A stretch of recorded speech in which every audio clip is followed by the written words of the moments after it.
Hand on my heart, there's no way that I'd change any of what I've been through in the last sort of 5 years. And the experiences that I've been through have put me in a really good position now where I'm able to do the things that I do. So I used to be an athlete. In 2012 I was still a contracted player to Cricket New South Wales. I was lucky enough to debut at the Adelaide Oval, scoring 50 in a player of the match performance, which was sort of like a dream come true, I guess. Unfortunately, not long after that debut, I broke my back. So it was a pretty hard time in my life. So I had 2 surgeries during a 6-week period in hospital. Unfortunately, complications from the second surgery saw me come within hours of losing my left leg. My leg was saved, but I was facing a long road to recovery ahead, so I entered full-time rehabilitation after that point to learn how to walk again. So it was about 2 weeks into my stay that I first met Jim. I fell madly and deeply in love with him. Suddenly my life focus had sort of changed. It was more about a life together with someone and sharing my life with someone. Unfortunately, after about 12 months of us going out, Jim passed away. He took his own life. I felt tortured there for a while. Just the pain that I felt in my heart, it was just horrendous. Sometimes it hurt to breathe, and I'd been an athlete for so long and that was a lifelong dream, and then I found the love of my life and lost him too. So I just didn't know what on earth there was out there for me, what could the world offer me that would make me happy. So I just started really small one day, and I rang my doctor and I sort of just said thanks for helping me out, saving my life, saving my leg, helping me on my road to recovery. And at the end of that phone call, I just felt really good about myself. I decided I wanted to buy a woman's petrol one day, and I filled up her car and I asked if I could buy her petrol.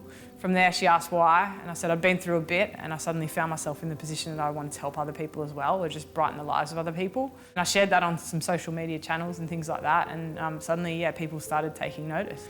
I saw a need out there that the world needed a positive influence. And I guess I just felt compelled to sort of start my own website and movement and get people on board with this incredible concept. I love the whole concept of the Kindness Factory. I think it's just a reflection of the person that she is. She's always looking to help others around her, whoever they are. So some of the acts of kindness that I've sort of gotten up to on a bigger scale are, buying a chemotherapy nurses coffee. I went back to the ICU ward that I was a patient at, and I purchased their morning tea. So we fed a community of homeless people at Tent City in Belmore Park in the city on a winter's evening one night, so that was pretty special. I think we're just changing mindsets one small act at a time, which is really incredible.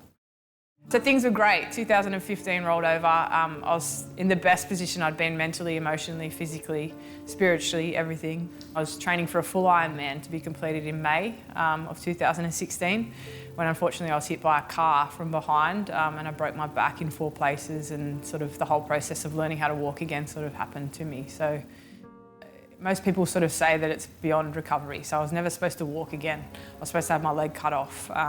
How do you recover from losing the best person you've ever known and your partner to suicide? How do you do that? I think the world genuinely is a better place for her existence. I think we're all very lucky that she exists in this world, whether we're touched by her directly or aware of the Kindness Factory, or even just aware to know her story. I suppose if I was able to come back from so much adversity through the kindness of other people, I think the world can be changed by kindness that's afforded to everyday people as well. So it's my intention to sort of show the world that there are good people out there. I think 99% of the population are good. Sometimes it's just showing people how easy it is to be good to one another, and that it costs nothing, and that collectively we can make this world a better place just by being good to each other.